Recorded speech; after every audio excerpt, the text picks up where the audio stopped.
Ayun po, katatapos lang po natin subscriber na mag Gcash at mag-load po tayo at makainom ng kape ha dito sa 24 hours na ordinaryong tindahan. Ayan po nakilala po naman natin kung sino po ang nagtitinda rito. Kaya kayo po, advice ulit kung sakaling madaan po kayo at dito sa kalye na to at nangangailangan kayo ng kung anumang bagay, kung madaling araw, gusto nyo magkape, o yan, dito meron. At nawalan kayo ng cash, meron pong Gcash dito.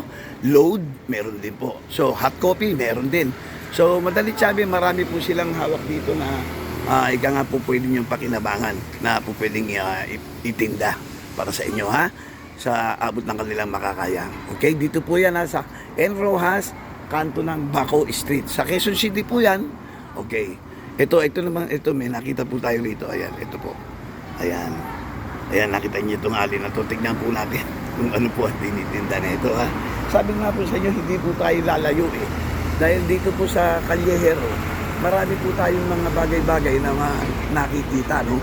Ayan po, dito po yan. Sa kanto pa rin po tayo ng Baco. Ayan. Paalis na po tayo, nakita ko po ito. Ayan, ayan. Tignan po natin, isyosyohin natin to. Ayan, talingin natin.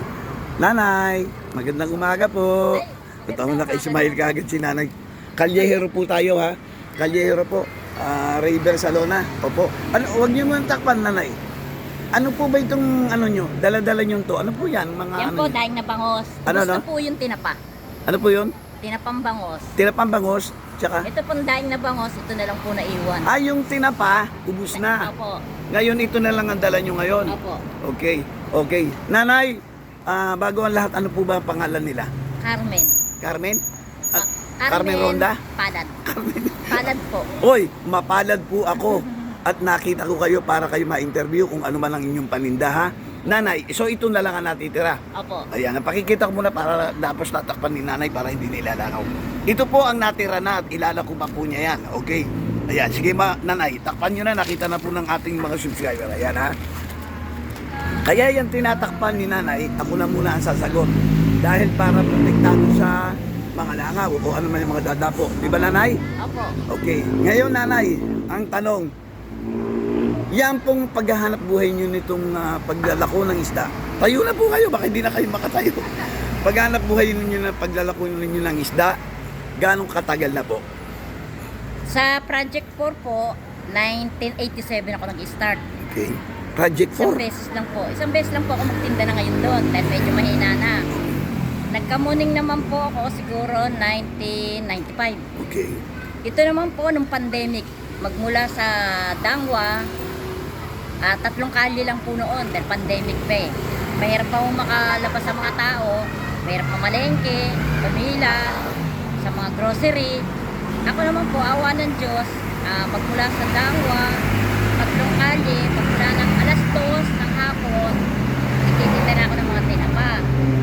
Bago awa po ng Diyos, mga alas 5 pa lang, nakaubos na ako, nakauwi na ako ng bahay. Hanggang medyo tumutumal-tumal na ako. Hanggang sa ngayon. Pero noon po, itong lugar na ito ng Sampaloc, Okay. pangarap ko na pong pagtindahan. Dahil sabi ko, ang dami ng bahay, maraming bahay. Okay. Medyo mahina na yung pagtitinda ko sa Project 4, sa Kamuning. Opo. Naghahanap uli ako ng bagong paglalakuan. Ayan. Okay, nanay. Magkano po naman ang halaga ng pagtinda mo lang ito? Itong bawat isa nito, yung bangos. Ang 3 bangos Ano ko po tawag dyan? Daing. Daing na Yan bangos. dinaing, magkano po ang bawat isa niyan? 90 po isa. 90 pesos. Opo. Yung daing. Opo. So dalawang klase, daing Ang na. tinapang bangos, Ay, yung tinapa, magkano po yung tinapa? pag 3 po ang bentahan ko, naka-plastic na po yung Opo, magkano po yun? 3 to 80. Fixed price na po yun. Opo. Yun na yun, yung halagang yun. Okay, nanay, paano po kayo naghahanda para magtinda po ng inyong paninda na yan na isda na yan? Sa umaga, anong oras kayo? Kumukuha po ako ng, dinideliver po sa akin yung bangos na 3 ng piraso. So, inaangkat lang yan, hindi nyo ginagawa yan, Ako Inaangkat na po lang. ang gumagawa. Kayo rin? Sariwa pong Oo. dinadala sa akin. Tapos po, ako na po naglilinis. Okay, oo. Nagtatanggal ng mga bituka. Anong oras po nyo usually inumpisahan? ang Sabihin paglilinis nyo na niya? po ng mga Umaga. 10. Matapos po ako bago mag-alauna dahil matagal ako maggawa. Okay, natapos na po. Ngayon tapos, Anong oras yung binibenta? yung 5 kilo, tinapa. Okay. 5 kilo, daing, Okay. na bangos. Mga more or less, ilang oras na po natapos, tapos ibebenta nyo na. O hindi po, kinabukasan katulad ngayon. Bakit po? Bakit po ganun? Bakit po ganun? Eh, Ano hapon kailangan? Na po, hapon na po. So- Talagang kinabukasan ako ng umaga nagtitinda kasi katulad po ngayon, kung medyo mahina ho, marami ako malalakuan. Hindi po ba nasisira yan? Hindi po, Ilalagay kahit nyo- 3 days. Ilalagay nyo ng ano, ibig sabihin, ilalagay nyo sa frigider yan? O hindi? O, lalagay. O ilalagay sa frigider para hindi magkaroon ng Masira. contaminated, o? Opo. Okay. Ngayon, nanay, alam niyo po naman, ambush interview lang tayo, di ba? Kaya hindi ko maitanong sa iyo lahat ang mga dapat itanong ng buo. Kasi ambush lang at alam ko naghahanap buhay ka pa, baka hindi maubos yan, di ba? Bigyan niyo na lang po ako ng konting kaalaman sa mga naging problema ninyo sa pagtitinda ng ganyan. Kasi alam niyo naman, umulan, umaraw.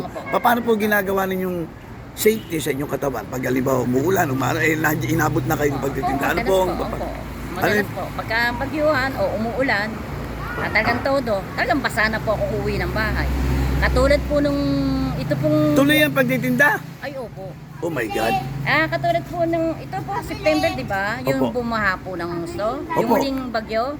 Inabot kayo? Dito po, dapat diretso ako, naka-tricycle ako o jeep. Oo. Dangwa ako bababa. Dito pa lang sa release ng train, napakabaha na. Ginawa ko, naglakad daw ako, magmula hanggang hita ang tubig. Okay. Nung kawala na yung tubig, malapit na ako sa Dangwa sa SM San Lazaro. Ubus na yung paninda nyo nun? Ubus na po, dito pa lang. Oh my God, buti naman naubos na. O ngayon, ano naman ang pinakamaganda? Kasi yun ang masama na naging problema. Yung pinakamaganda naman tayo, para magandang balita. Ano naman ang pinakamagandang na-achieve ninyo, yung pangyayari sa inyo na nangailangan kayo, tapos meron naman tumulong sa inyo. Sige nga po, meron bang ganon? Yung meron bang taong tumulong sa inyo na hinintuan kayo na kung yung pangangailangan ninyo? Pandemic, O sige nga. may nagbibigay sa akin ng pagkain, bigas, nito ako ng mga nakakotse na dito po sa may malapit sa Biak na Bato. Opo. Sa may, pangalan nito? Hinintuan STO. kayo. Hinintuan po kayo, madalit Nakotse. sabi. Tinawag ako, hindi ko po alam kasi marami rin po kami nakatayo. O sige po, o sige po. Ngayon, Ano po tinawag ginawa? Ako, pinawayan ako na nasa kotse. O, ano po ang Tapos nangyari? sabi ko, bakit po? Dala ko po yung bilao ko. Opo. Akala ko bibili po. Opo. Sabi niya, Teo, sa'yo na to. Opo. Bigas, dilata. Oo. Sabi ko, ay salamat po. Pero sa totoo, kahit hindi ako taga rito, dito po sa Espanya, nagbibigayan po sa mga driver ng bigas. O, ayuda yun ha, mga Oo, ano po. ayuda. O yan Sabi sa ko inyo. Sa pulis, sabi ko doon sa pulis, sir, baka pwede, ako rin. Dahil nakita niya, bibila ako. Para sa mga driver to Pero sige te, Okay. hintay ka lang dyan sa tabi. Oo. Bibigyan kita. Awa po ng Diyos, binigyan po ako. Alam po ba niya na senior na po ba kayo?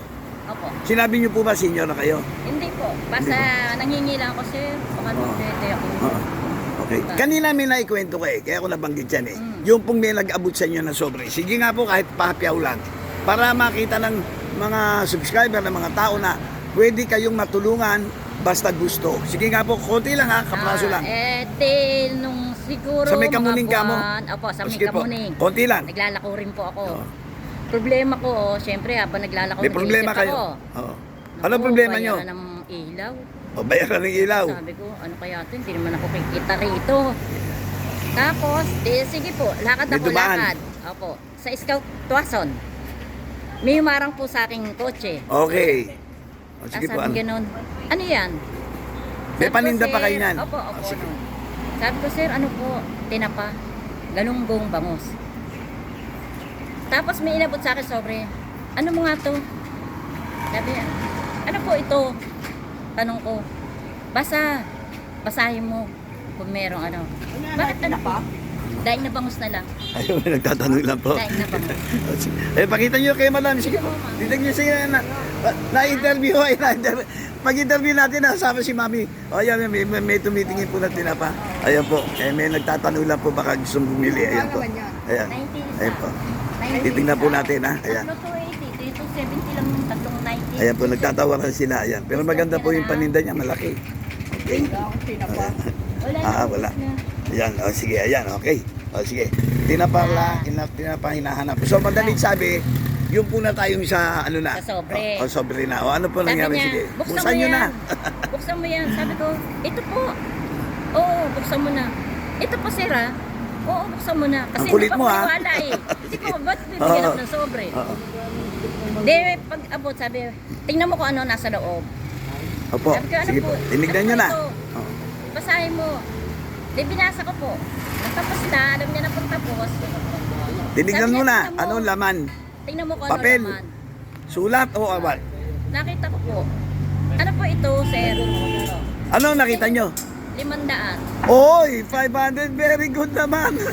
Problema ko po, pambayad ng... Pambayad ng ilang asol. Sabi ko, sir, sa akin to.